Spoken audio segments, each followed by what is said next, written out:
Je veux crier, mon Dieu, tu es grand, tu es beau, Dieu vivant, Dieu très haut, tu es le Dieu d'amour. Aujourd'hui, nous allons lire dans le livre de Jean. Jean chapitre 3. Jean chapitre 3. Verset 14 à 16. Verset 14 à 16. C'est là où nous avons reçu notre enseignement du jour. Gloire à Dieu. Alléluia. Écoutons la lecture de l'enseignement de ce soir dans Jean chapitre 3, verset 14 à 16. Que notre l'Éternel bénisse sa parole. Amen. Et comme Moïse éleva le serpent dans le désert, il faut de même que le Fils de l'homme soit élevé, afin que quiconque croit en lui ait la vie éternelle. Car Dieu a tant aimé le monde qu'il a donné son Fils unique, afin que quiconque croit en lui ne périsse point, mais qu'il ait la vie éternelle. Amen. Amen. La Bible nous déclare que comme Moïse éleva le serpent dans le désert, il faut de même que le Fils de l'homme soit élevé, et afin que quiconque croit en lui ait la vie éternelle. Car Dieu a tant aimé le monde, il a donné son Fils unique, afin que quiconque croit en lui ne périsse point, mais qu'il ait la vie éternelle. Voilà le point de notre enseignement. Amen. Amen. Nous allons prier. Amen.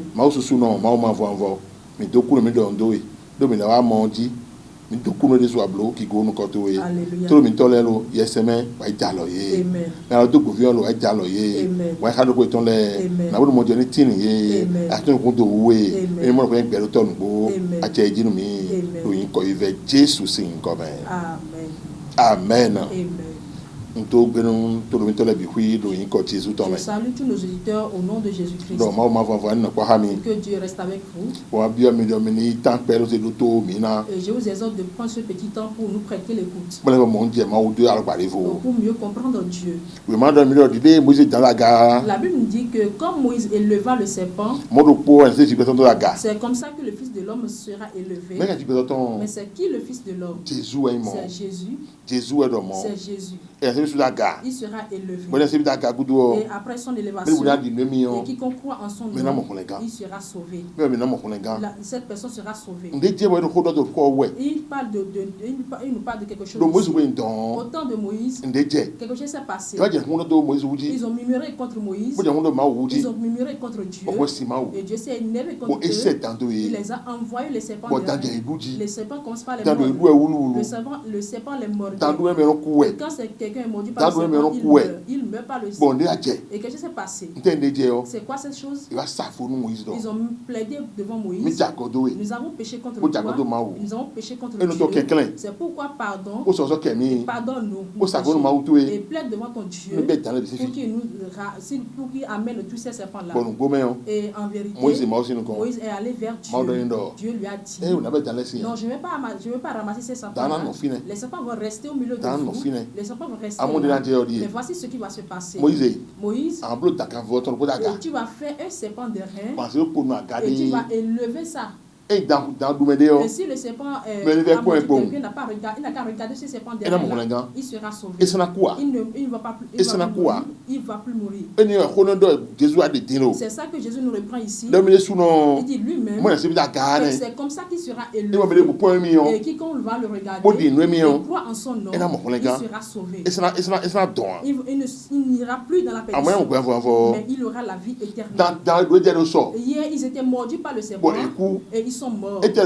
Aujourd'hui, qu'est-ce qu'il est mort? C'est le péché qui nous morde aujourd'hui. C'est le péché qui les tue aujourd'hui. C'est le péché qui les fait très bien aujourd'hui. Aujourd'hui, tu vois, tout le monde est fatigué. Et le péché a détruit leur vie totalement. Pourquoi? Ils se sont laissés livrer pour le péché. Et le péché est devenu le serpent d'aujourd'hui qui les mord. Ils sont en train de mourir. Ils trébuchent. Ils échouent. Parce qu'ils n'ont pas vu la raison de vivre de leur vie. Et si cette personne est retournée vers Jésus, Jésus va le sauver du péché, il va le sauver du monde, et comme ça il aura la vie éternelle. Aujourd'hui, notre source de problème, c'est le péché. Ils ont péché contre Dieu. Ils ont péché contre Dieu. Et ils ont reçu ce châtiment. Il y a ce châtiment sur le et aujourd'hui, par le péché, on se prostitue, on vole, on tue les gens, on s'envoûte, on tue les gens. Et il y a toutes sortes de méchanceté. Et tout ça, c'est le péché qui règne. Et tout ça est devenu la charge de l'homme. Voilà ce qui fait le problème de l'homme. Mais si cette personne est retournée vers Jésus, il a reçu Jésus dans sa vie, il a regardé Jésus élevé, alors il aura le salut de sa vie, il aura le salut de sa vie, il sera sauvé, il va se retrouver. Mais s'il ne va pas se retrouver vers Jésus, c'est comme ça il va souffrir jusqu'à mourir. Il va se retrouver encore dans l'enfer. Donc mon frère, regarde, examine ta vie. Ce n'est pas les sorciers qui te trouvent, ni les charlatans qui te trouvent, ni les traîtres. Et c'est ta méchanceté-là qui est en train de tirer sa vengeance. Et tes péchés-là, qui sont en train de te tirer vengeance. Et si tu vois que ce sont les sorciers, tu peux dire que ce sont les sorciers. Mais je te dis la vérité, ce ne sont pas les sorciers. Et ce que ta mère a fait, c'est ce qui te loue. Parce que tu as refusé Dieu. Et tu t'es détourné de Dieu. Et Dieu est en train de tirer vengeance. Aujourd'hui, nous disons que c'est le diable. On fait les cérémonies, on fait les sacrifices, on court pour avoir la paix. Ils n'ont pas péché contre le diable. Ils ont péché contre Dieu. Quand tu as péché contre Dieu, et Dieu est en train de tirer vengeance pour nous sauver par son amour, par sa bonté. Qu'est-ce qu'il a fait? Il a envoyé son fils unique. Jean 3, verset 16.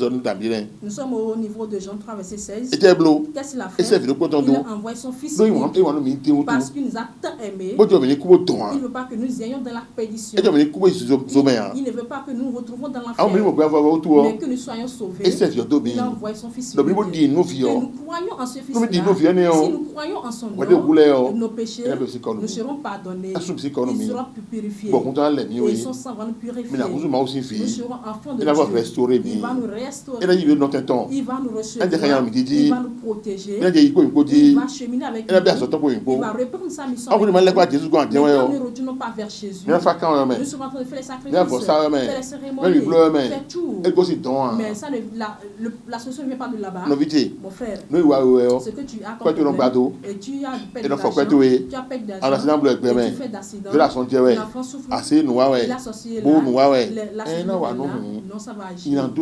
Parce que le péché lui donne cette opportunité. C'est le péché qui donne l'opportunité au diable. Il est en train d'agir. Mais quand tu vas venir vers Jésus, Jésus va te reprendre et te sauver. La première des choses qu'il va te faire, il va nettoyer tous tes péchés. Et son sang qui a été versé, c'est ce sang qui nous a purifiés. C'est ce qui nous a lavé. Il nous a sanctifiés de tout péché. Il nous a sanctifiés de toute maldition. Il nous a restaurés dans sa volonté. Et comme ça, nous pouvons avancer dans sa vie. J'ai vu beaucoup d'hommes.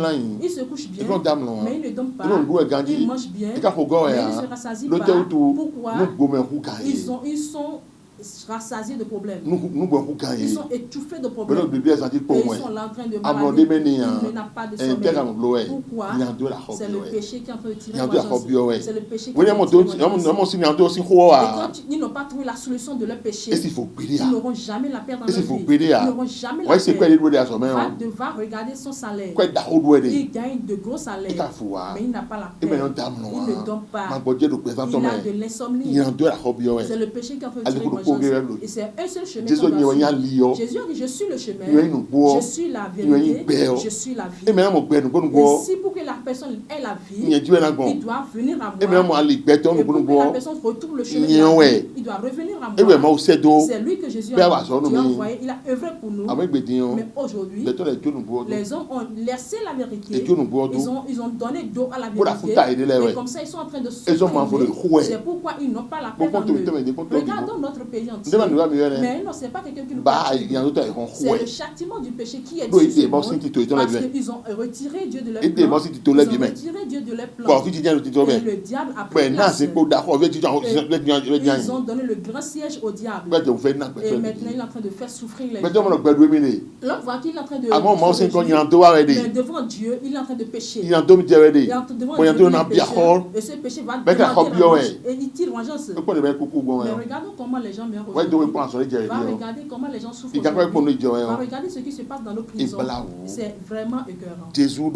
Jésus a dit, comme Moïse a élevé le serpent dans le désert, les gens ont regardé, ils ont retrouvé la vie, ils sont sauvés. Et ceux venant ne les ont plus fait quelque chose. C'est comme ça, moi, ou le Fils de l'homme, je serai élevé. Et quiconque me voit, et croit en mon nom, le péché n'aura plus le pouvoir sur lui. Le venin du péché n'aura plus de pouvoir. Mais je prendrai mon sang pour le purifier, pour le laver, pour le sanctifier, pour le refaire, pour le restaurer. Et le diable, avec son camp, ils vont très prosternés devant lui. Les sorciers, avec les sorciers, ils vont prosterner devant lui. Pourquoi? Ils ne seront plus leur proie. Ils ne seront plus leur proie. Beaucoup d'hommes sont les proies pour les sorciers. Et ils regardent, ils prennent leur choix. Ils regardent. Mais quand tu as trouvé Jésus, et tu n'es plus le proie de quelqu'un, et tu es devenu enfant de Dieu. Et Dieu va te refaire. Pour te refaire. Il va te donner son Saint-Esprit. Et partout tu seras. Et tu seras Dieu. Tu seras Dieu. Parce que tu as une partie de Dieu. Et tu avances avec Dieu. Et ce que tu dis s'accomplira. Ce que tu dis s'accomplira. Et comme ça, on va témoigner que tu es Dieu. Le monde va témoigner la divinité. Mais quand tu ne te retournes pas, c'est comme ça que tu seras dans ton problème. C'est comme ça que nous sommes. Et qu'est-ce que Dieu nous demande? De croyer en mon nom. Crois en moi. Si tu crois en moi, tu seras sauvé. Nous serons dans Jean 3, verset 36. Et nous allons écouter ce que Jean nous a déclaré là. Jean 3, verset 36. Celui qui croit au Fils a la vie éternelle. Celui qui ne croit pas au Fils ne verra point la vie. Mais la colère de Dieu demeure sur lui. Celui qui croit au Fils, celui qui croit au Fils a la vie éternelle. Celui qui ne croit pas au Fils, il ne verra point la vie. Il ne verra même pas la vie. Mais qu'est-ce qu'il verra? Il verra la colère de Dieu demeure sur lui. Regarde ta position actuelle. Ces deux personnes. L'un a cru à Dieu. Il est enfant de Dieu. L'autre là, il n'a pas cru en Dieu. Il a refusé Dieu. Il est sous quoi? Il est sous la colère de Dieu. Il est sous la colère de Dieu. Et quelque chose qu'il va faire, il ne pourra pas réussir. Parce qu'il est sous la colère de Dieu. Mon frère, où es-tu? Es-tu sous la colère de Dieu? Ou bien tu es dans la bonté de Dieu? Si tu crois, et tu as la vie. Si tu ne crois pas, tu n'as pas la vie. Si tu ne crois pas, la vie ne te concerne même pas. Tu vas te gêner, te diriger dans toutes les directions. Tu vas pécher et tu vas penser avoir fait la vie. La vie n'est pas là. La vie n'est pas dans la femme. Et quand tu te prostitues, tu vas dire que tu fais la vie. Tu vas embrasser les femmes. Tu embrasses les femmes. Et tu circules parmi les femmes. Non, tu ne fais pas la vie en faisant cela. Mais tu t'attires la colère de Dieu. Et tu prends les femmes de Dieu et tu avances avec elles. Et tu ne connais pas le châtiment. Le châtiment va tomber sur toi. C'est ce châtiment qui est sur ce monde aujourd'hui. Il n'y a pas à faire. Il n'y a pas dans les charlatans, chez les féticheurs, chez le monde. Mais la solution est chez Jésus. La paix est chez Jésus. Le prince de la paix, c'est Jésus. Le prince de la paix, c'est Jésus. C'est lui qui a reçu la paix. Et si quand tu vas le voir, tu auras la paix. Et si tu ne le vois pas, tu n'as pas la paix. Comprenons bien ce qui est dans cette période-là. C'est pas le fait d'avoir riche. Il est riche. Il a bien construit des tâches criminelles, mais il n'a pas la peine. Il n'a pas la peine. Je connais bien des gens. Il a de l'argent, il est riche. Mais quand il se couche la nuit, il ne fait que pleurer, couler des larmes. Parce que quand il est que sa vie lui fait pitié. Et sa vie lui fait même pitié. Mais l'argent qu'il a, l'argent ne règle pas ce problème. L'argent n'accepte pas tout. L'argent ne fait pas tout. Mais Dieu, il accepte tout. Et il donne la paix. Il donne la liberté. Et quand tu vas trouver ce Jésus, tu as la vie. Mais quand tu ne vas pas le trouver, tu seras toujours sous la colère de Dieu. Tu vas chanter sorcier, chanter charlatan, chanter les ennemis, chanter la mort, chanter le diable. Et les gens vont te poursuivre la vie. Et tu n'auras pas la paix. Tu n'auras pas la paix. Pourquoi? Et tu n'as pas reçu le Fils de Dieu. Tu n'as pas reçu le Fils de Dieu, mon frère.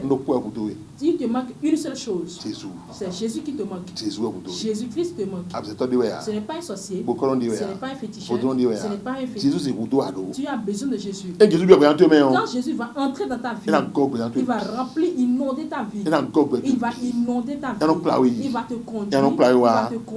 Il va te conduire. Tu vas dire oui, maintenant il a fait son entrée. Oui, il a fait son entrée. C'est ça qui fait ta paix. Même si tu délègues, tu auras la joie dans ce jour. Mais si tu ne manges pas ce jour, tu as la paix. Mais c'est pas si ce n'est pas d'ici qu'il faut entendre et tu es en train de faire la vie, manger de bonne nourriture. Pourtant tu n'auras pas la vie en toi. Pourquoi tu n'as pas reçu Jésus? C'est Jésus que Dieu a envoyé par son amour et il va nous sauver. C'est par lui que nous aurons la vie. Parce que la Bible dit Jean 3, verset 16. Pourquoi Dieu a tant aimé le monde. Il a tant aimé le monde. Qu'est-ce qu'il a fait? Il a envoyé son Fils unique. Il a envoyé son Fils unique. Et quiconque croit en ce Fils, il ne périra pas. Il ne périra pas. Mais il aura la vie éternelle. Mais s'il ne croit pas en ce Fils, et s'il renonce à ce Fils, il n'aura pas la vie. Parce qu'il a renoncé au Fils de Dieu. Mon frère et ma soeur, tu me regardes très bien. C'est très bien que tu me regardes. As-tu reçu Jésus dans ta vie? As-tu reçu Jésus dans ton affaire? As-tu reçu Jésus dans ta vie? Si Jésus entre dans ta maison, la paix est et tu vas réussir dans toutes tes affaires. Et tes enfants vont se reposer en paix. Ils vont dormir en paix. Mais quand tu n'as pas Jésus, les serpents vont chasser. Tu vas chasser. Il aura de bruit ici, bruit par là-bas. Et comme ça, tu seras en train de jouer dans toutes les directions. Et finir un jour. Et finir mal. Et comme ça, tu vas faire par la suite. La seule chose que tu dois faire dans ta vie, et tu dois recevoir Jésus. Tu dois recevoir Jésus dans ta vie. Tu dois t'abandonner à Jésus. Et Jésus va te conduire. Aujourd'hui, Jésus nous conduit avec quoi? Avec son esprit. Avec le Saint-Esprit. Il nous parle. Prends pas ici, fais ceci, ne fais pas ceci. Et tu vas réussir. Mais quand tu vas ne pas faire, tu ne vas pas réussir. Et si tu ne réussis pas, tu vas accuser les gens. Mais pourquoi accuses-tu les gens? Il ne faut plus accuser quelqu'un. C'est ma marade là qui fait ça. C'est mon oncle qui fait ça. C'est mon oncle là. C'est pas ils peuvent te faire ça parce que tu ne crois pas. Parce que tu n'es pas un croyant. Mais si tu crois bien, il ne pourrait rien te faire. Parce que si Jésus entre dans ta vie, la sorcellerie ne pourra pas t'aider. L'ennemi ne pourra rien te faire. L'ennemi ne pourra rien te faire. Partout tu seras, c'est toi qui vas régner. Partout tu seras, c'est toi qui vas régner. Même si on te vend à un féticheur, ce qu'il va faire, si ça ne portera pas de fruit. Pourquoi? Jésus, quand il nous reçoit, il nous a mis dans le Saint-Esprit. Il nous a mis en Jésus. Et il nous a mis en Dieu. Et avant de nous surmonter un enfant de Dieu, tu dois tuer Dieu d'abord, tuer Jésus d'abord, et tuer le Saint-Esprit d'abord. Dis-moi par où tu vas prendre pour les tuer. Par où tu vas prendre pour tuer Dieu. Par où tu vas prendre pour tuer Jésus. Par où tu vas prendre pour tuer le Saint-Esprit. Si tu as pu surmonter ces trois personnes, alors alors tu peux me surmonter aussi. C'est pourquoi, mon frère, tout ce que je te demande, abandonne ta vie à Jésus pour que Jésus te reprenne et te refaire et te restaure. Et tu auras la paix dans ta vie. Et dans toutes tes entreprises, tu auras la réussite. Et c'est pas fini par là. Et quand tu vas quitter cette terre, tu iras directement au paradis. Quand tu vas quitter cette terre, tu iras dans le royaume de Dieu. C'est pas qu'on va te prier, on va prier. Ce n'est pas qu'on va prier, on va te faire cette journée de prière. 3 mois de prière, non. Tout ça, tu t'es mis en laisse avec lui. Et comme ça, quand tu vas donner sur ton âme, tu iras directement là-bas. Amen. Que Dieu te bénisse. Amen. Amen. Cette parole de vie que vous venez d'écouter, et si vous aimeriez nous voir, nous sommes à Ouida, derrière le CGE1. Et si tu arrives à Gobo, devant le CGE1, tu continues tout droit, la première voie à gauche, entre dans cette voie, et tu vas avoir notre plaque au bord de la voie. Nous sommes là, notre église est là. Et c'est pour nous appuyer. Contactez le 96 33 88 90. Après le 97. Tu peux nous contacter aussi au 97 93 0017. Et nous allons te répondre. Nous allons te répondre et te réexpliquer la parole de fait. Donc si tu aimerais nous voir, viens à Ouida. Notre église mère est là dans la fond. Nous sommes là tout moment. Dimanche, les dimanches, nous nous réunissons. Lundi, 6h à 7h, lundi matin, 6h à 7h, nous sommes vendredi, 6h à 7h, vendredi, 6h à 7h, nous sommes encore là. Et nous avons nos groupes de prière. Et quand tu vas venir, tu auras la solution de tes problèmes. Notre église, c'est EBCM. Église biblique du Christ pour le monde. Nous sommes situés partout dans le monde entier.